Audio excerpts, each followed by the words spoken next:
Monsieur Teboul, il y a 10 ans exactement, vous avez fondé le magazine web Tolérance, tolérance.ca.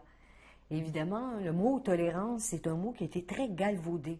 Je voulais d'abord vous demander quelle est votre définition, à vous, de cette appellation tolérance. Bien, évidemment, il y a plusieurs significations au mot tolérance. Le premier sens que tout le monde connaît, c'est évidemment le fait d'accepter. D'accepter, de supporter, d'accepter ce qui n'appartient pas à nos convictions. D'où le mot tolérer. Pour moi, la tolérance a pris un autre sens depuis une fameuse controverse autour de monsieur Yves Michaud. Je me suis aperçu qu'on utilisait le mot tolérance en fait un peu à toutes les sauces et qu'on oubliait que par ailleurs, comme si on en évoque par exemple Voltaire, l'idée de la tolérance était aussi d'être vigilant à l'égard de l'intolérance. On sait que Voltaire a fait tout un combat pour défendre notamment les protestants, et ils ont été pris aux jésuites, bref. Donc pour moi, l'idée de tolérance, c'est aussi être vigilant par rapport à l'intolérance. Il me semble que quand on parle de la diversité, et là je reviens à l'idée de l'intolérance, on peut remarquer que ce qu'on a appelé jusqu'à maintenant les communautés culturelles sont devenues en fait, depuis les années 90, et plus particulièrement lorsque a éclaté l'affaire Michaud, des groupes de pression. Donc il s'agit beaucoup plus d'être capable de poser un regard critique sur la diversité. En fait, il me semble qu'aujourd'hui, quand on parle de diversité, on oublie que d'une part, les groupes ethnoculturels sont aussi des groupes de pression, et d'autre part, qu'il faut reconnaître évidemment la diversité. Donc, à mon avis, et ce qu'on essaie de faire peut-être à tolérance.ca, c'est de trouver le juste équilibre entre d'une part la reconnaissance de la diversité et d'autre part le regard critique sur cette même diversité. Je parle d'un regard critique sur cette même diversité. En fait, à l'origine de tolérance.ca, j'avais pris comme idée que si on voulait évoluer comme société, il fallait qu'on puisse poser un regard critique sur soi-même d'abord, avant de critiquer l'autre. Et donc je me disais que si les juifs, les musulmans, tout ce beau monde-là qui vit au Québec posait un regard sur soi, qui est un regard critique, ben peut-être ça permettrait de mieux rejoindre l'autre. En fait, moi je trouvais que vous savez, le Québec a connu toute une époque de rapprochement interculturel ou interconfessionnel après la guerre, les années 60, 70, 80. Donc j'étais un peu,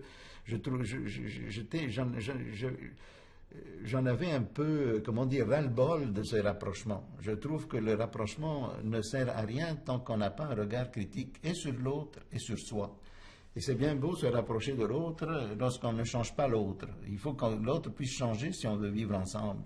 Parce que j'ai quitté l'Égypte, je ne suis plus vraiment un Égyptien, je suis maintenant un Québécois. Donc mon passé est passé et mon présent, c'est ce qui me stimule pour ce que je vais faire dans mon présent. Donc c'est un petit peu ça, c'est pour ça que j'ai créé tolérance.ca, pour être capable de poser ce regard critique sur soi. Et il faut trouver finalement un juste équilibre entre la diversité qu'il faut reconnaître. C'est important, ça fait partie du XXIe siècle, des réalités de toutes les sociétés. Mais en même temps, il faut être en mesure de dire, bon, la diversité c'est bien, mais est-ce qu'on peut poser un regard critique sur cette diversité? Donc ça, c'est un peu d'essayer, avec tolérance.ca, de trouver un équilibre, le juste équilibre entre ces deux pôles-là. Est-ce que le Québec est mieux équipé pour peut-être éviter les dérapages, les dérives vers la droite, extrême droite? Si on est mieux équipé, je vous avoue, je ne sais pas, mais ce que je sais par contre, c'est que le Québec n'a pas été une puissance coloniale. Et conséquemment, on a au moins cet avantage sur la France, mettons, ou les Anglais, de ne pas avoir été un empire qui a colonisé tous ces pays qui sont maintenant en voie de développement. Par conséquent, le Québec a certainement une caractéristique à ce moment-là qui lui est propre, une espèce de valeur qui lui est propre, parce que ça lui permet de voir le monde d'un œil tout à fait neuf, tout à fait différent des autres.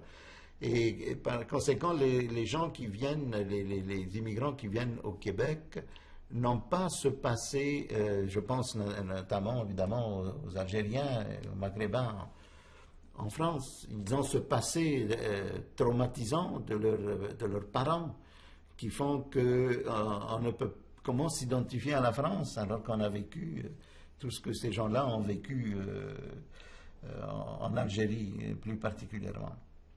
Donc au Québec, au moins, les immigrants arrivent et ils n'ont pas ce passé qui les aurait traumatisés si nous avions été une puissance coloniale. Donc à ce niveau-là, je pense que oui, on a un certain avantage.